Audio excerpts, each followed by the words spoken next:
Hello and welcome to Outlaw Bookseller with me, Stephen E. Andrews, writer, collector, etc, etc. You know the drill. If you don't, welcome aboard. And what are we looking at today? Well, today is a book haul.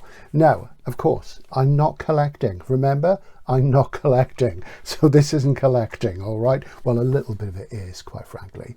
What it is, I decided to pull away, as I said a while ago in a video, from sort of doing dealer visits and stuff like that for a while, because you get very tempted and things. And I have a lot of other things going on. And I am at the moment, aside from working on this, of course, to keep you guys entertained and to keep our little dialogue flourishing. I'm also doing the sort of club room as well. You can join for $4.99 a month. And I've got another project which is just at the very nascent stages, which will probably not come to full fruition until next spring, but I need to start working on it soon, probably. More on that. When will I be able to tell you more about it? Probably not until next year, but that'll be something to watch out for. And, you know, that might be something that will sort of bring a wider audience into the paradigm, shall we say, of the Outlaw Bookseller. So what have I been doing, reading, etc.? Well, I did a reviews video the other day. And what I didn't mention is that I've been reading quite a lot of non-fiction, so I'll sort of come on to that as well. And I tend to read non-fiction. I do see reading fiction more as work, to be honest, these days. Because I'm finding I'm drawn to non-fiction. I'm finding that my reading for pleasure, to relax, is more non-fictional. So where are we? It's a Sunday morning, just done the shopping, worked yesterday, but God, it was all go, I can tell you. And Christmas is coming and all that stuff. Oh no, we said the C word, we don't use the C word in this channel. But without further ado, this is a book haul. So I'll try and sort of fragment it out. But first of all, this is something I was sent in the post with a letter, which is very, very kind.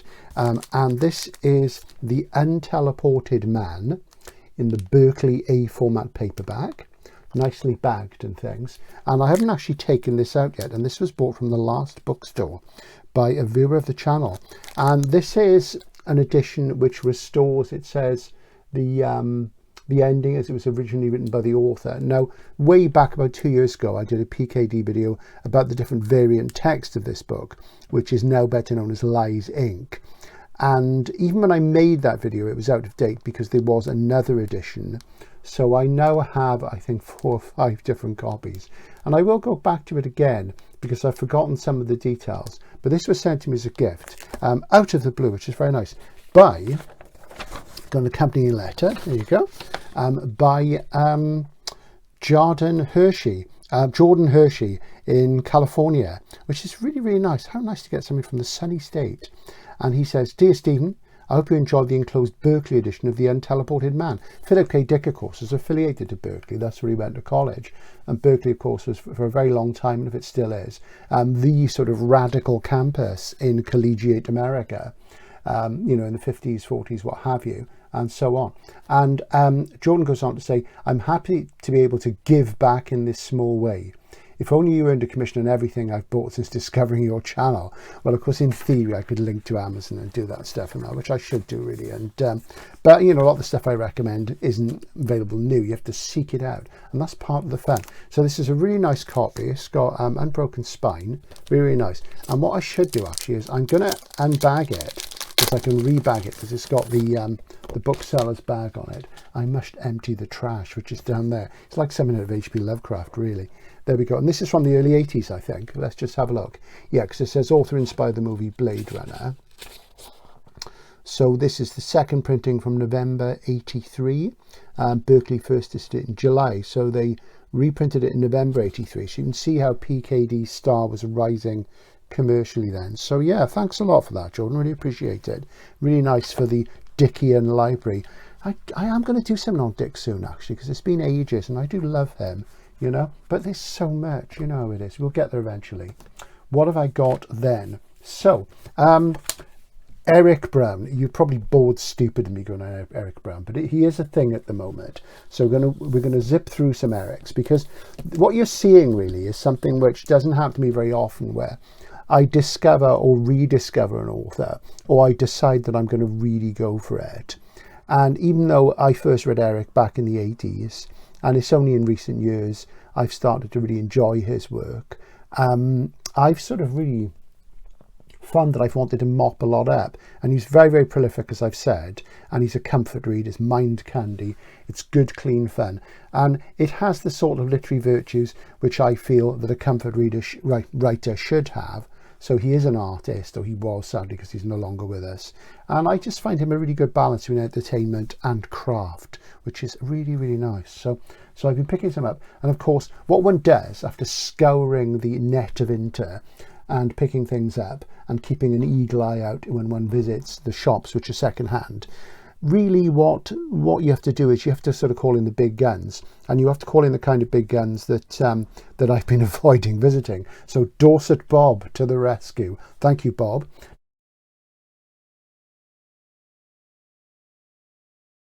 Now, if you don't know who Dorset Bob is, if you look back on the channel, there's lots of videos of me going to Dorset Bob's, sometimes with Jules Burt. The initial ones I was on my own because Bob invited me along, and he's a long-term fan and dealer, and we go to his warehouse, so have a look back at those. And we've supported him at book fairs and what have you, and he's just a really great guy. He's a good mate to have. The last thing with him, if you just page back a few months, it's me and him sitting outside the pub in the sunshine discussing Skiffy. But anyway, I got Bob about it. I said, Bob, what have you got about Eric Brown? Come on now, dear boy, don't mess me around, and see what we've got. And I picked up a few things from him. So nice A format paperbacks. This is New York Blues, which is part 2 of the Virex trilogy. And this is a Gollancz A format. This dates back about 25 years, maybe. Interestingly, there's a little slip of paper inside. Look at that. It's what you call an AI sheet, which has nothing to do with artificial intelligence. It means it means advanced information. That's from Gollancz. Published in paperback 12th of September. 12th September, what year? Let's see. Let's take a quick look. 2002 for the paperback, 2001. And I've got the first one hardcover. Bob's got several copies of the first one. I picked one up from a long time ago. And I don't know a lot about them. I barely looked at the other ones. There it is. But apparently, New York is drowning in refugees after terrorist outrages have left much of America a radioactive wasteland, and people spend a lot of time in VR with their headsets on. I mean, that's become a really, really common trope now, isn't it? You know, and obviously it wasn't new then, but it's really become a common thing now. So this is a sort of early sort of internet type thing where people were just discovering the internet at that stage still. So there we are. I'm sure it's going to be great fun and excellent work. But yeah, Bob managed to furnish me with a few more A formats from Eric. Now, also, I should say he has a channel, Mr. Book 451, Fahrenheit 451, obviously, Mr. Book 451. If you subscribe, every now and again he puts up a sales video. Bob's prices are really good. The quality of his stock is just fantastic. You know, most of his stuff is excellent to very fine, and a heck of a nice chap. And you can always email him with details of what you want. He's a lovely guy. Fall of Tartarus, which is Gollancz as well. The funny thing with Eric Brown is that some of them appeared in A and B format at different times, and I've got a feeling this flipped up to a B at some point. Solaris certainly did that when they moved into Eric. So this is from 2005, and let's see. In myth, Tartarus was the lowest region of hell, correct. So low it was said that when an anvil dropped from heaven, having taken 9 days and nights to reach Earth, would take further 9 days and nights to reach Tartarus in reality. So, yeah. So this is a planet called Tartarus. So immediately I start to think of like Dante's Inferno. That pops to mind, but really beautiful, as you think you'll see. So that's there. So I've got these Erics piled up for when I want that comfort reading. So it's really nice to have them. Going right the way back to the beginning of his career, we have, and this has got a sticker on it from Richard Booth's bookshop in Hay on Wye. So I'm not sure if Bob came across that. This is The Time-Lapse Man and Other Stories, which is Eric's first book. There was an edition published by, there's a Booth, there's part of a Booth bookmark in there, only part. And basically there was a limited signed numbered limited from, I think it was Drunken Dragon, and that would have been the very end of the 80s, early 90s. So these are his early stories, things which I would have read in Interzone back in the 80s, including the title story, and also his very first story, Crash Bang Joe and the Pineal Zen Equation. Pithecanthropus Blues, I seem to remember that one as well. So it's going to be interesting to revisit them, because I used to have a very, very critical eye then. But yeah, nice. These are very uncommon now, especially in this nick. I can feel a slight spine ripple, but it's barely visible and it's nice and straight. So there aren't any issues there really at all. Then Eric's first novel, which is very small, which gives me great joy. I do like economy of style. I like tight and taut expression, and I like things to cut through. This is Meridian Days, and this is from Pan, who I used to work with. And I do have a fondness for the old Pan logo, which you don't see anymore. And Meridian Days is not one, I don't really remember it coming out actually. This would have been early 90s, 91 maybe. Let's see, 92. And that was a hardcover, and this is the paperback in 93. And at that point, between January the 1st, 1990 and the middle of 94, I was office based. I was running a international mail order book organization. And so I was off the shop floor. It was in a bookshop, but it was off the shop floor. So I was still in a bookshop environment, but I wasn't customer facing. And I had a team of 10 people. So even though I would nip down and talk to my mates who were doing the SF, I think my mate Martin was doing it at that point, certainly for a few years before he went off into map publishing. And so a lot of things are not so clear in my mind, and I had stepped away a bit from science fiction at that point as well, especially by about 93, 94, where I thought it was really all over. You know, compared to now, it was absolutely flourishing. It really was. No, let's not even go there. We will in another video, because more is to be said about that. So Meridian Days, very nice, I think you'd agree. And yeah, Meridian, 20 light years from Earth and with just a scattering of inhabitable planets, seems the perfect place for Bob Bendick to escape the tragedy of his past. See, this is fairly typical Brown. He does this a lot. Male characters who have something in their past and they go off to some rather paradisical planet, and really that's his sort of Michael Coney influence. But he's not as abrasive as Coney. He's more gentle, but probably not as rushed in his prose. There's sometimes a feeling with Coney that was a bit rushed. But yeah, so I'm looking forward to that. Nice and fleet. And when I'm in the mood for a book I can read in an afternoon or over 2 nights when I go to bed, that'll be ideal. Great stuff. So thanks for those, Bob. I do have another Dorset Bob book here, which I haven't actually looked at yet. And this takes me right the way back. This is a book I have many copies of already. And why did I buy it? Well, I don't have this copy and this livery, this cover design, I should say, to be more specific. And this was the way I first read it when a friend of mine called Phil Owen, lent it to me way back in about, I think it would have been about 1980.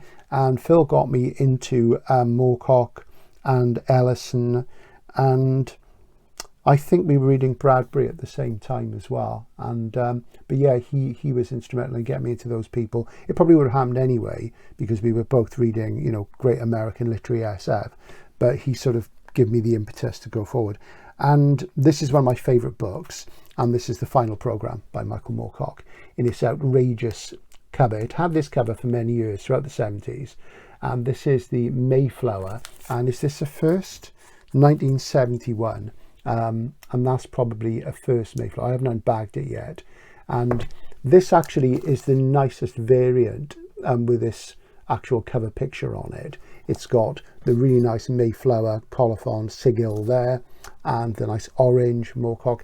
When I used to look at Moorcock's books in the late 70s, I was always put off by them by these garish covers, and this one, a lot of the others had more of a Buddhist feel to them, and I think, oh, they look like something by T. Lobsang Rampa, and I didn't like the look of them. But this was the book that pulled me out of that, and this of course is the first J. Cornelius book. This is one of the most important books in the history of SF as far as I'm concerned, particularly in New Wave SF.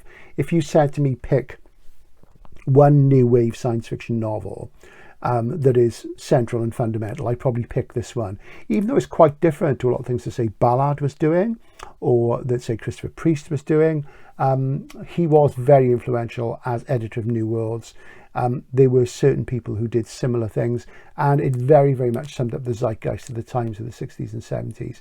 And if you're not familiar with the final programme, it's about a character called Jerry Cornelius. There will be a video of 3 coming up on Jerry. He's one of my favourite SF characters, who is the new messiah of the age of science. He's a rock star, Nobel Prize winning physicist, former Jesuit priest, assassin, all-round cool guy.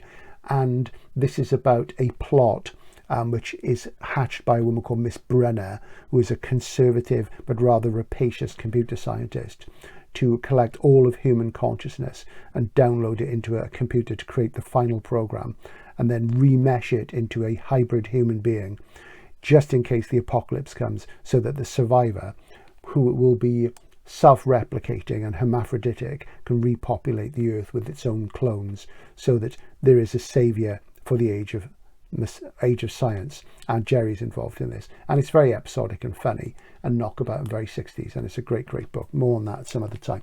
But yeah, I decided to get this from Bob. It's got the blue back and the blue spine that Mayflower had very early on in the 70s, and Mayflower of course eventually came in with Panther and then Granada and Grafton and so on, but it's really, really nice condition. So that was £9, which I think was worth it, because this is an uncommon book now generally. There you go. Of course, one picks things up on eBay, and you know, you get mixed things. I don't normally buy anything on eBay unless I can see a photograph of it, and you know, it's an awful lot of sellers. You know, there's big sellers putting a lot of stuff on. There's the very lazy people who just put, you know, a picture on which they've nabbed off something else. I want to see the thing itself. But I recently ordered this book from a seller who claimed to have it. This is actually out of print. This is Eric Brown again, I do apologise. And this is Xenopath, a Bengal Station novel. And there are 3 of this Bengal Station, then there's 3 of these. They all have the word path as a suffix. And I've got the first one, because that was still in print. And I ordered this one, and I think it's Cosmopath, from the same seller. And I thought, well, obviously they are somebody who's got access to a wholesaler. The wholesaler must still have them in stock. As I said, take a couple of weeks. You thought it's a long time. And they say dispatch. So this turned up. The other one hasn't turned up, so I need to chase it. But that's another brown. I'm very pleased with it. It's effectively as new. It's got some browning because of the toning of the paper. It's from Solaris. It's A format, which is my standard, because you know me, I like to keep things as pristine as possible. And it's the fact that I won't be able to get all of Eric's works pristine, which will probably stop me becoming a completist. Plus there's the crime novels, which I don't really want to go near because I don't read crime anymore, really. So there you go. Right. Then, of course, there's some things that I bought in the course of my work. And looking again, you'll see I'm sort of circling around certain authors at the moment quite a lot because of my recent sort of trip to Paris interview with Mike Moorcock, and we were chatting there. I decided I really should get this. And this is Caribbean Crisis and Voodoo Island by Michael Moorcock and Mark Hodder. Mark Hodder is a guy who wrote a very good little steampunk novel some years back about Spring-Heeled Jack, which I really enjoyed, and I picked up because Mike did an endorsement for it. And he is mentioned in the interview, and he's friended me on social media. We haven't had an interaction yet. We must get round to that.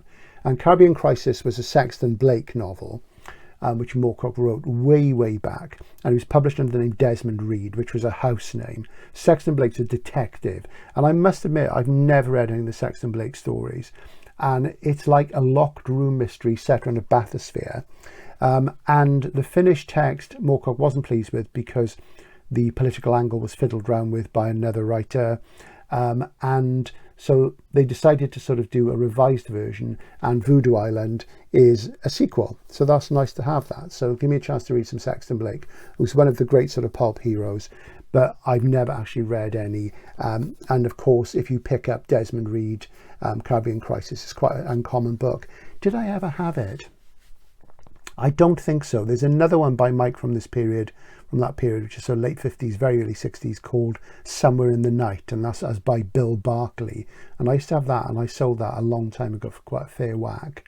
I did read it, and my memory may be flawed here, but I think some elements of it ended up in one of the Jerry Cornell books later on, The Russian Intelligence, The Chinese Agent, but I might be talking nonsense here because it's a long time since I've read those. But anyway, very nice. And that's published by Rebellion, Aberdeen Books. Very good. They do some nice stuff.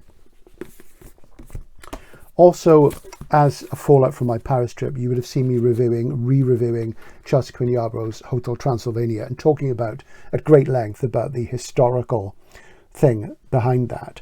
And one of the characters who Saint Germain, the vampire, in Yarborough's books is based on is a historical character called Frédéric Rogoshki, who was a real person. And he comes up in this novel, Manon Lescaut, by Abbé Prévost, which is a French classic, which I've sold for years. I say sold, it's quite obscure these days. It's not one that sells all the time. This is an Oxford classic, as you see.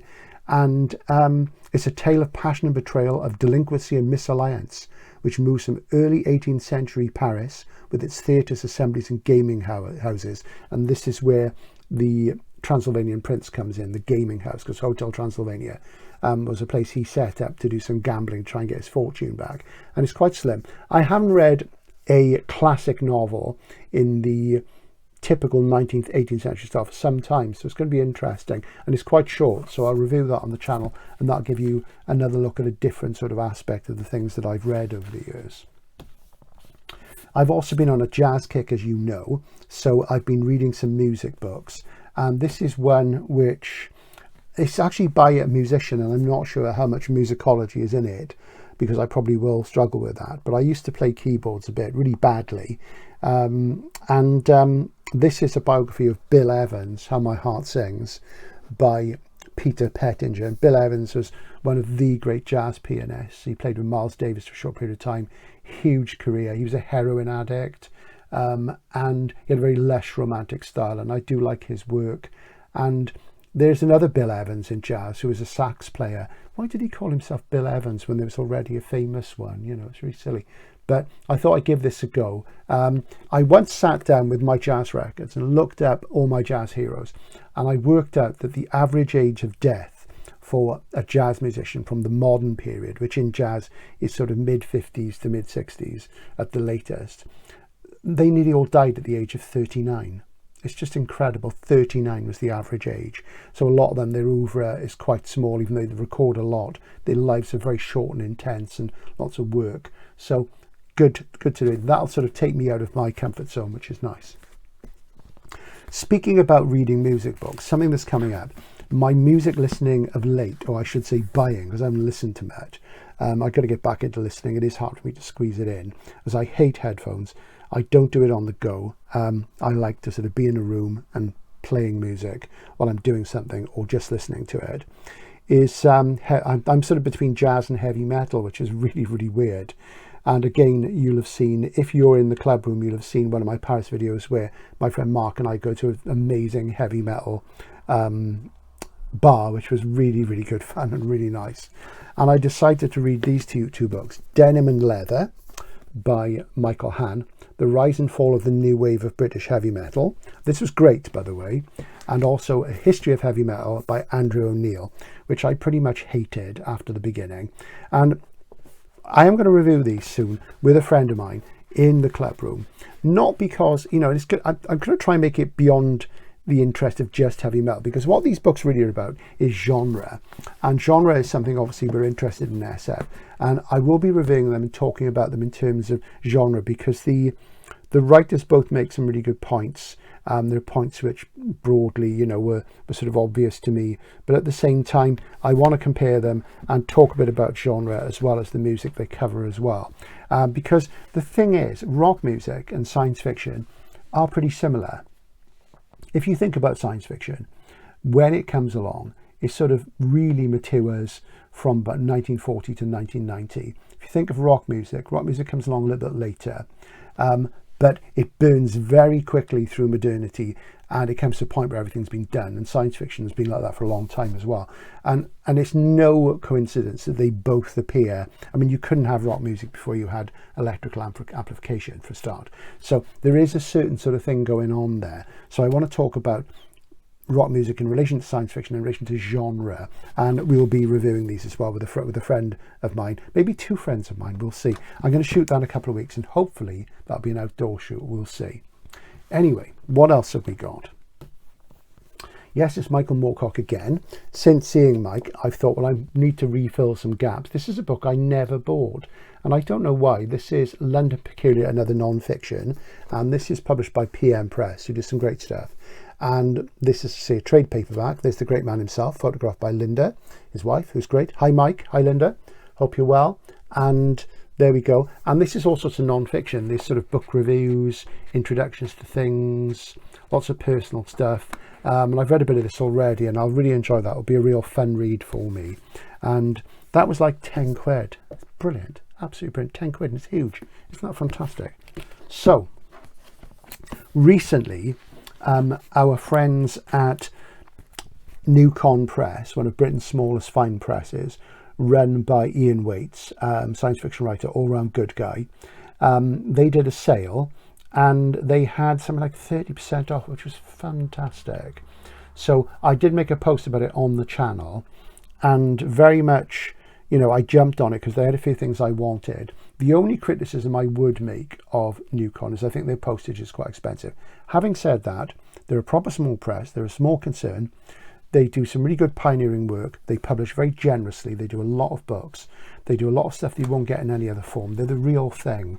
And I picked up, yes, 3 Eric Browns, or 2 Eric Browns and one related to.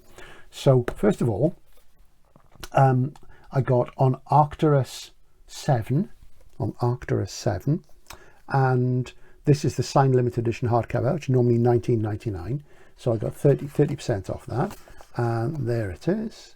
There you go. You got a signature there and the numbering. And how many copies of this were there? Let's have a look.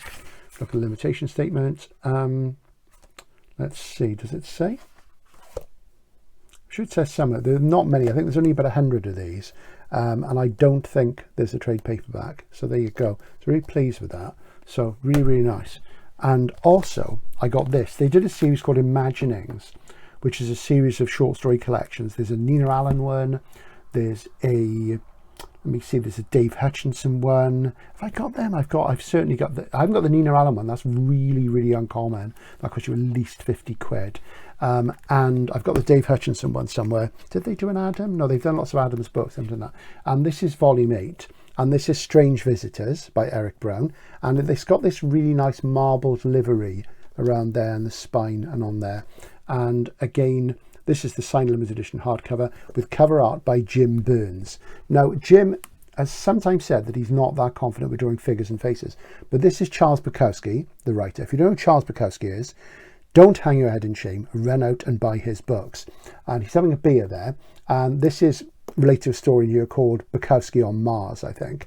And these are just short stories. It's what it comes down to, really nice short stories. And I'm keen to read that because I'm a big fan of Charles Bukowski. I discovered him back in the mid-80s. And back then he was an obscure figure. His books were published by Star, you know, who were the runt of the litter in mass market terms in the UK. Charles Bukowski wrote 6 novels, probably about, let me see, there's at least 4 or 5 collections of short stories, loads of poetry. If you've never read him, you're really missing out. He's very easy to read. He wrote very straightforwardly. And he wrote, of the 6 novels, 4 of them are fantastic. The other 2 are not so good. The 4 autobiographical ones, in which he calls himself Henry Chinaski, they're just about this misanthropic guy who sits in flop house rooms on low rent, and he drinks, gambles on the horses, writes poetry, writes fiction, does part-time jobs, womanizes, and they're just very, very funny. And one thing that sticks in my head, there's a quotation by him, and I can't think which work it's from, but it goes, "When you were drinking, the world was still out there, but at least it didn't have you by the throat," which I always thought was wonderful. And his autobiographical novels, Post Office, Factotum, Women, and Ham on Rye, are absolutely marvellous. They're easy to read, they're very funny, they're quite dark in some ways as well, but they're great, and they're very much a male thing. But interestingly, a few years ago, I noticed, probably between about 2015 and 2020, there was a wave for about 4 or 5 years where young women were buying his books like mad and lapping them up, and that was such a great thing. And I know women who like his work. He is really, really funny. So there you go. He's like Barry Malzberg, but not miserable, not as miserable. But then again, everybody has a go at Barry. I like Barry. Barry's a good guy. If you're watching this, Malzberg, you're the man. I do have your email somewhere. I must get in touch with you, really. So there you go. Eric Brown combined with Bukowski. So there you go. Eric's characters are always having a drink as well, you noticed. I wonder if that means anything. Maybe somebody can tell me. Finally in the sale, I picked this up, and I know that my mate John at Sci-Fi Scavenger bought this a while ago, and I was very tempted as well because it's extremely beautiful, and it's 30 quid, but 30% off, so it's basically 20 quid. And this is To the Stars and Back. Look at that, Jim Byrne's jacket. Isn't that gorgeous? Stories in honour of Eric Brown, edited by Ian Waite. So I'm just going to flash that there closely. Isn't that lovely? For the jacket alone, you're just going to buy it, because Jim doesn't do so much painting work these days, and that is gorgeous. I know he says he's about to go embark on a big project. I am hoping to get him on the channel one day. He doesn't live far from me, and we chat occasionally online. We haven't met once or twice briefly, but maybe we'll do that. But this has got all sorts of great people in it. Alistair Reynolds, Justina Robson, Chris Beckett, Ian Watson, Keith Brooke, James Lovegrove, Tony Ballantyne. Tony Ballantyne, do you know much about these days? He did a book called Twisted Metal, which is a robot book. Great title, Twisted Metal, I love it. Una McCormack, Philip Palmer, Kim Larkin. I don't know Kim Larkin at all. Yeah, interesting. And, you know, they're nice books. Look at that. Really, really nice. Nicely done. Beautiful jacket, as we say. And inside, this is signed. I think there's 100 copies of this. This is number 95. It's signed by all the contributors. So there you go. There's some of them. This is rather a leisurely book haul, isn't it? But it is Sunday morning. Let's see. And there's the rest. Absolutely stunning. So you had to go for it with that sale. So it's really, really good. So if you picked up anything, let me know. But great, you know, great firm, has to be said. Real small press. A lot of these books will never appear in any other format. That's the real thing. They're designed for the conoscenti. Finally, actually, I'm just going to point to Frankenstein, the True Story there on DVD, which I dug out of one of my boxes. Hadn't watched it for ages. This was a production of Frankenstein made in the very early 70s. I think it was 72, 73. And it was shown in 2 parts on British television in about 74. And it was shown theatrically in the States as well, I think. And I got this in the States probably 20 odd years ago, maybe longer, a long time ago. And it's got Leonard Whiting as Victor and Jane Seymour, who looks absolutely gorgeous there. She's really good in it, actually. She is excellent. And I have to say, she's not just a pretty face. She acts really well. And Michael Sarrazin as the creature. And James Mason's in it as well, and it's brilliant. You can get it on Blu-ray now. And I would say, if you're a Frankenstein fan, get it. It was written for the screen by Christopher Isherwood with a collaborator, his name I can't recall. And Christopher Isherwood, of course, Mr. Norris Changes Trains, Goodbye to Berlin, which was filmed as Cabaret. And he does play fast and loose with it, but everybody does. It has elements from the Universal films. It has elements from the Hammer films, particularly Evil of Frankenstein, Revenge of Frankenstein, I would say. But it's a really good production. It's made like a proper costume drama. It looks fantastic. The actors are really good. If there's one flaw with it that I would focus on, and with every Frankenstein adaptation, you could focus on plenty, I would say the Sarrazin probably isn't physically big enough. And it could have been a bit more ambitious in terms of his dialogue, but it's really, really good. And I really enjoyed watching it over a few nights, and I think I'm going to upgrade to the Blu-ray because it is in 4:3, so it's the aspect ratio is like an old school TV, so it's quite small. And when you watch it on a contemporary TV Blu-ray, you get grey bars rather than black, and it's not so nice. And of course, if you watch it, you know, with the auto, everybody is much fatter than they are in reality. A bit like me, I'm much slimmer than this in reality, you know, he said, lying. And yeah, I'd really recommend it. It's really good because it's made me want to read Frankenstein again. But then again, you know, that's always a danger because it's such a great book. So finally, this is something very special, something I've wanted for a very long time. And it came up on Cold Tonnage the other day, and I decided to go for it. You know, revealing it is just one of those things. I'm just going to give you a glimpse. I'm going to cover that up, isn't that? Okay. All right. This is a first edition. This is the signed, numbered, limited world first of an early novel by one of the best-selling genre writers in the world. He wasn't a best-selling genre writer then. He'd written a load of short stories. They were quite acclaimed. This was in the 70s. He did a couple of novels, early 80s, which had great reviews, but nobody seemed to buy them. And this is the second one, and this is The Armageddon Rag by George R. R. Martin. I'm just going to take the jacket off.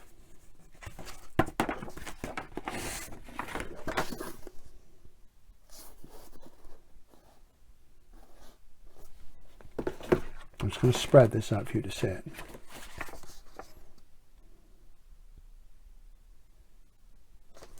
No, those aren't pterosaurs. They're the Nazgul. They look like pterosaurs because, of course, they are pterodactyls. They are actually pteranodons, as they've got the head crest and everything.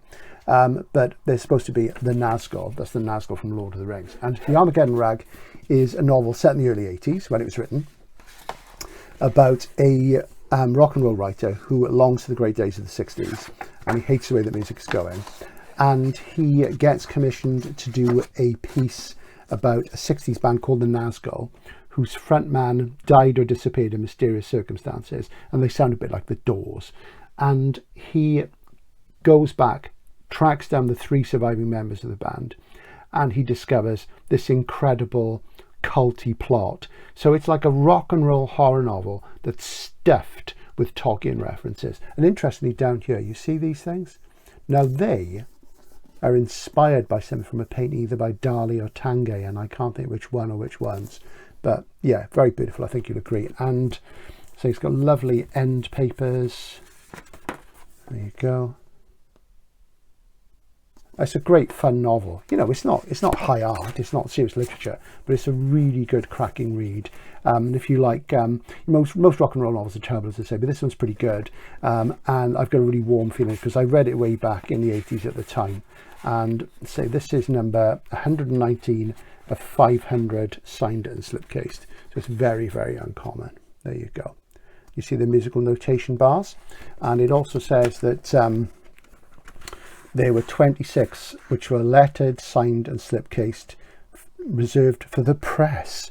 Good grief. So if you were a reviewer, you know, you'd have done really, really well. It says, then there are also 14 numbered, signed and slipcase review copies, which are review only and not for sale.